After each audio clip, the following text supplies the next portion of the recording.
Fala aí, Dev, beleza? Vamos aqui para mais uma aula do Java aqui básico, sem enrolação. Nós vamos aqui falar um pouco hoje sobre tipos básicos ali, né? Mais detalhadamente os operadores em Java. Se você ainda não é inscrito aqui no nosso canal, se inscreve e ativa o sininho para você receber as atualizações, beleza? Vamos aqui então criar uma nova classe para essa aula 4.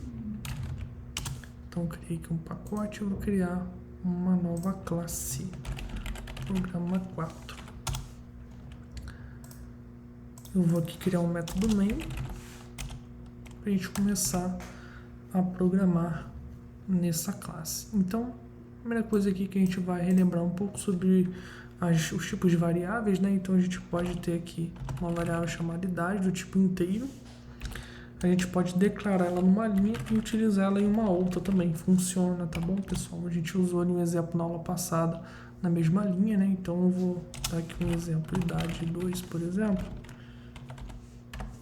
A gente pode declarar dessa forma aqui, né? Numa linha só ou em duas linhas. Então eu vou aqui fazer o print dessa informação. System out print ali a idade. E aí vou fazer a mesma coisa aqui embaixo para a idade 2. E aí para eu rodar eu venho aqui no botão de play. Ele rodou aqui, ó, a idade 25 e a 26. Os tipos que a gente tem aqui, que a gente chama que são os tipos básicos ou tipos primitivos, né? Como a gente já viu aqui, temos o tipo de número, né? A gente pode criar aqui um número, por exemplo, o número 10. Que aí vai armazenar um número. Esse número ele pode ser negativo também, né? Então se eu quiser botar aqui menos 10, ele também armazena nesse número. A gente pode ter um ponto flutuante, como já foi na aula passada, né? Como por exemplo um preço, R$4,99. Vou aqui também printar esse preço. Um outro tipo que a gente tem aqui é o booleano, né? Então a gente pode ter aqui uma variável, por exemplo, está ligado igual a true, que ele pode ser true ou false. A gente vai e printa essa variável aqui.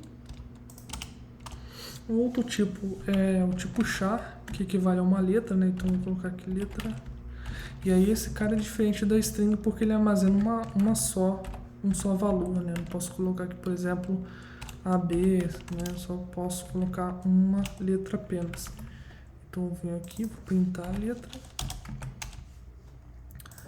O que mais que nós temos? Nós temos a própria string, né? Que eu já falei na aula passada, né? Então posso, por exemplo, ter aqui um nome, né? Botar aqui João, certo? E aqui eu vou também printar, esqueci a ponto e vírgula. E vamos executar novamente o programa. Então a gente tem aqui as variáveis, né? Começando ali do menos 10, né? Que eu falei do número, o preço, depois tem a variável está ligado e a letra. E por último, o nome João. Então a gente tem aqui diversos tipos para trabalhar em Java, né? Podendo armazenar vários tipos de informação. E ao longo aqui do programa a gente pode usar. Beleza? Vamos falar um pouco agora sobre os operadores, né? Os operadores em Java. A gente tem vários tipos de operadores e a gente tem vários tipos de possibilidades, beleza, pessoal? Então, o que eu vou fazer? Eu vou criar aqui, vou duplicar esse programa aqui, botar o programa 42 aqui. Esse aqui eu vou botar 41, vai. A gente tem vários exemplos aqui. Então, abrindo aqui o programa 42, eu vou deletar tudo isso aqui. Deixar essa parte aqui de cima. Então, a gente tem vários tipos de operadores, operadores aritméticos, por exemplo, né, de soma, subtração. Então, a gente poderia ter aqui, por exemplo, um inteiro com o resultado, né? Tá, resultado 1. Vai ser igual a soma de dois números inteiros, por exemplo, 2 mais 3. Então ele vai armazenar aqui esse valor dessa operação, pedir ele para printar aqui. Então a gente usa esse operador mais. Esse operador mais ele serve tanto para fazer adição, né, quanto para fazer concatenação, né? Então, por exemplo, eu vim aqui, vou mandar executar. Printou aqui o número 5, né? Se eu tivesse, por exemplo, aqui uma string, né? Então, vou botar aqui resultado 2, por exemplo. Vou botar aqui ABC e aqui uma outra string df. E aqui eu teria que mudar o tipo para string, né? Senão ele não vai deixar. Então, como eu estou concatenando, né, também, então ele vai fazer, ó, ABCDF, né, no caso, essas duas strings aqui. Isso aqui foi abrindo umas aspas, né? Então a gente tem aqui também o de subtração. Vou botar aqui resultado 3. Então eu quero, por exemplo, 2 menos 1. Ele vai ser um resultado inteiro. E aí eu vou printar ele aqui embaixo. Eu vou replicar isso aqui 2 vezes para fazer a divisão também, né? Então eu vou botar aqui a divisão 4.2. 4 dividido por 2, desculpa. Aqui 4 e 4. E aqui tem que ser 5. Resultado 5. E aqui tem que ser o 4. E a multiplicação também eu vou fazer aqui em cima, né? Então 2 vezes 10, por exemplo, vai ter o nosso resultado ali. 1, 2, 3, esse aqui é o 4. Então vou mandar aqui executar. Ele vai printar aqui, ó. 2 menos 1 é igual a 1. 2 vezes 10 dá 20. E 4 dividido por 2 dá 2.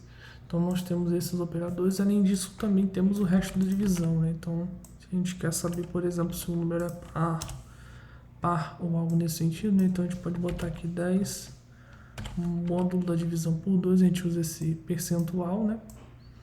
E aí a gente coloca aqui o resultado para printar, que aí seria o módulo da divisão de 10 por 2, que aí no caso é 0. Então 10 por exemplo é passo. Eu coloco 9, ele vai dar o resto 1 pra gente.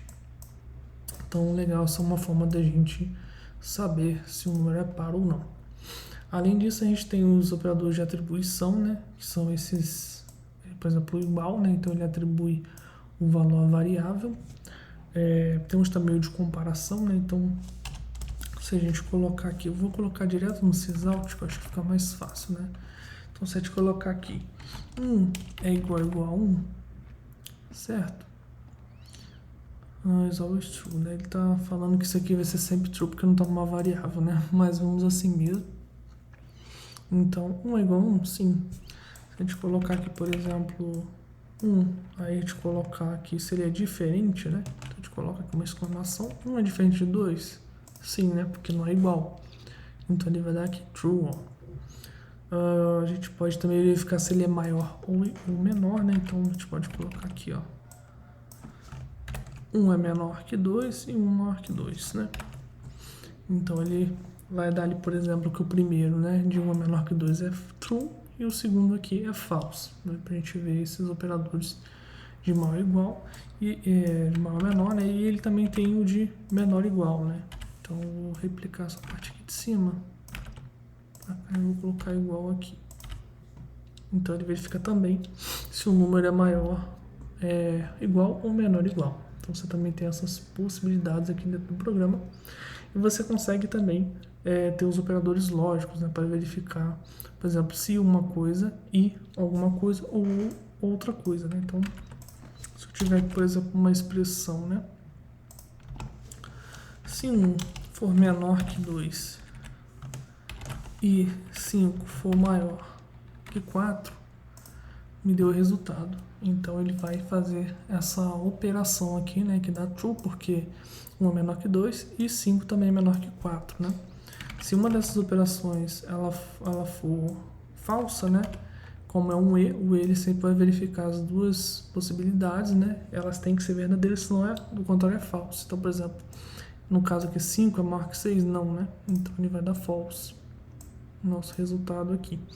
A gente também tem o ou, né? E aí essa operação aqui com o ou, ele fica verdadeiro, né? Ou esses dois pipes aqui, né? Porque a operação aqui de 1 menor que 2 é verdadeira, né? Então aqui tanto faz o que foi executado aqui do lado de cá, que ele vai ser sempre verdadeiro. E a gente também tem o operador não, né? Então a gente pode ver aqui também o contrário dessa operação aqui de 1 menor que 2, né? Então eu coloco aqui entre parênteses para ele não reclamar. Então eu estou negando essa operação aqui, negando 1 menor que 2. 1 é menor que 2? Sim, né? Só que eu quero o contrário dessa operação. Então eu coloco aqui o símbolo de exclamação na frente. Daí ele nega a operação, dando aqui o valor false. Beleza, pessoal? A gente também tem outros operadores, que são os operadores de atribuição ali de... como é que eu vou dizer? Maior igual, menor igual, que ele faz somando a variável, por exemplo. Né? Então, se eu tiver aqui uma variável i igual a 0, e eu quero que essa variável ela incremente, eu posso fazer i igual a i mais 1. E aí eu printo aqui a variável i. Ela deu aqui o valor de 1. Ou eu posso simplesmente fazer o mais igual, que ele vai dar o mesmo resultado. E se eu quiser somar um valor aqui maior, né, no caso aqui 10, ele também faz. Então ele deu aqui que é igual a 10. E se eu quiser diminuir, eu só substituo o mais aqui pelo menos, né? Então eu dupliquei aqui a parte de cima e estou atribuindo o valor de i aqui, o menos 10, né? Então ele tinha 0, começou a valer 10, né? Printou aqui 10. Depois ele diminuiu 10, ele ficou novamente com o 0, beleza, pessoal? E aí da mesma forma a gente também tem os operadores de soma e diminuir, né? De subtração, a gente tem também o de multiplicação e divisão, que basta que a gente modificar essa primeira operação, esse símbolo, né? Então, vamos fazer aqui, por exemplo, o multiplicado por 10 e o dividido por 10 também. E a gente vai printando ele aqui embaixo. Então, se a gente ver aqui, ó, ele pegou o i que está valendo 0 aqui, então deixa eu fazer o seguinte. Deixa eu atribuir aqui o valor de 1. Que aí ele vai multiplicar ali, né? Então ele foi, ó, valendo 0, eu atribuí 1 a esse valor, ele multiplicou por 10, deu 10, né? Que é essa penúltima linha. Depois eu dividi por 10 e deu 1 no final. Beleza, pessoal? Então nessa aula a gente conseguiu ver aqui, se não a maioria todos os operadores, ou a maioria deles, e também um pouco sobre os tipos, né, básicos de Java, que dá diversas possibilidades para a gente. Beleza, pessoal? Então é isso por essa aula. Depois a gente volta com mais possibilidades aqui, né, de aulas de Java. Se você ainda não se inscreveu no canal, se inscreve aí. Faça parte também desse mundo Dev Specialist. Valeu, pessoal. Até a próxima. Valeu!